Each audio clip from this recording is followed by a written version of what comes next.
Assalamualaikum warahmatullahi wabarakatuh. Perkenalkan, saya Zalika Hamidah dari Prodi Pendidikan Matematika tahun 2019. NIM saya yaitu 190290061. Saya mahasiswa dari Universitas Negeri Padang. Baiklah, pada kesempatan kali ini saya akan membahas tentang konsep hakikat manusia menurut Al-Quran dan pakar, yang merupakan mata kuliah dari dasar-dasar ilmu pendidikan yang dibimbing oleh Dr. Andus Zalhendrizen, Master Pendidikan. Hakikat manusia menurut Al-Quran terbagi menjadi 3. Yang pertama, Bashar.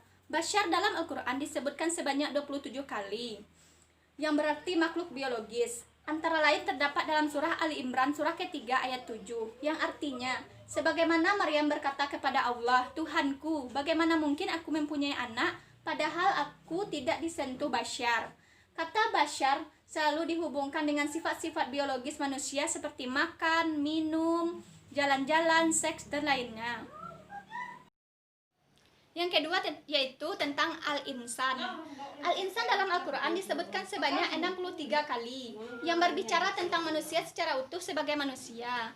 Kata insan dapat dikelompokkan menjadi 3 kategori. Yang pertama, manusia sebagai khalifah atau pemikul amanah, yaitu dalam Al-Quran, insan adalah makhluk yang diberi nalar dengan nazarnya, yaitu memikirkan, merenungi, mengamati perbuatannya, makhluk yang memikul amanah, makhluk yang bertanggung jawab, makhluk yang berbaik hati, makhluk yang kiamah, makhluk yang mencatat amal dengan cermat agar diberi balasan yang setimpal. Oleh karena itu, insanlah yang ditakuti oleh setan. Yang kedua, yaitu al-insan dihubungkan dengan predisposisi negatif, yaitu makhluk yang bersifat zalim, kafir, tergesa-gesa, dan lainnya. Sedangkan yang ketiga yaitu proses penciptaan manusia yang menggambarkan secara simbolis karakteristik basari adalah unsur material, sedangkan insani adalah unsur rohani. Keduanya harus saling berkesinambungan, tidak boleh melebihi, tidak boleh mengurangi, haknya salah satu. Yang ketiga yaitu Al-Nas. Al-Nas paling sering disebutkan dalam Al-Quran, yaitu sebanyak 240 kali. Al-Nas mengacu pada manusia sebagai makhluk sosial. Hal ini dapat kita lihat dari 3 sesi, yaitu yang pertama, ungkapan huwa min Al-Nas, yang menunjukkan kepada kelompok sosial dengan karakteristiknya. Contohnya, manusia yang kelompok yang mengatakan beriman tetapi sebetulnya tidak beriman, menyekutukan Allah, hanya memikirkan dunia dan lain-lain. Meskipun ada sekelompok manusia yang rela mengorbankan dirinya untuk mencari keridhaan Allah. Kedua, ungkapan aksar al-nas, bahwa sebagian besar mempunyai kualitas rendah baik dari segi ilmu maupun iman, tidak bersyukur. Dan ada juga antara manusia yang bersyukur, yang selamat dari siksa Allah dan tidak terperdaya setan. Yang ketiga, Al-Quran menegaskan bahwa petunjuk Al-Quran bukan hanya dimaksudkan kepada manusia secara perorangan, tetapi juga manusia secara sosial. Al-Nas sering dihubungkan dengan petunjuk Alkitab atau Al-Quran. Berdasarkan uraian di atas, bahwa manusia dalam artian bashar berkaitan dengan unsur material.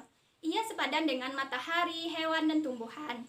Dengan sendirinya ia musyayyar atau tunduk kepada Allah. Sedangkan manusia dalam artian insan dan nas berkaitan dengan aturan ilahi. Ia dengan sendirinya mukhayyar, dapat memilih. Jadi, ada 2 komponen yang membedakan hakikat manusia dengan hewan, yakni potensi untuk mengembangkan keduanya yang disebut amal soleh. Iman dan amal adalah dasar yang membedakan manusia dan makhluk lainnya. Berdasarkan perspektif Al-Quran, dapat disimpulkan bahwa manusia adalah makhluk yang paling sempurna diciptakan Allah. Manusia terdiri dari jasmani dan rohani, yang memiliki akal dan nafsu.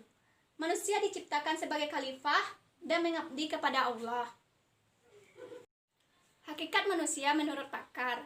Yang pertama, menurut Notonegoro, manusia adalah makhluk monopluralis, artinya merupakan satu kesatuan yang tidak dapat dipisahkan antara jiwa dan raga. Dalam arti ini, aspek jiwa meliputi cita, rasa, dan karsa.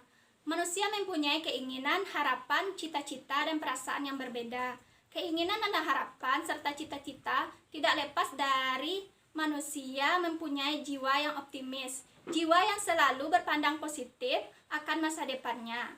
Yang kedua, menurut teori evolusi Darwin, manusia dipandang secara jasmani, yaitu manusia berasal dari evolusi hewan yang bertulang belakang. Aspek jiwa menurut ini adalah dilihat dari fungsi otak manusia itu sendiri.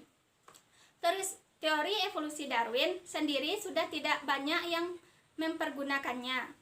Perubahan dari kera menuju manusia seperti sekarang sudah ditinggalkan. Baiklah, itulah yang dapat saya sampaikan. Sekian dan terima kasih. Wassalamualaikum warahmatullahi wabarakatuh.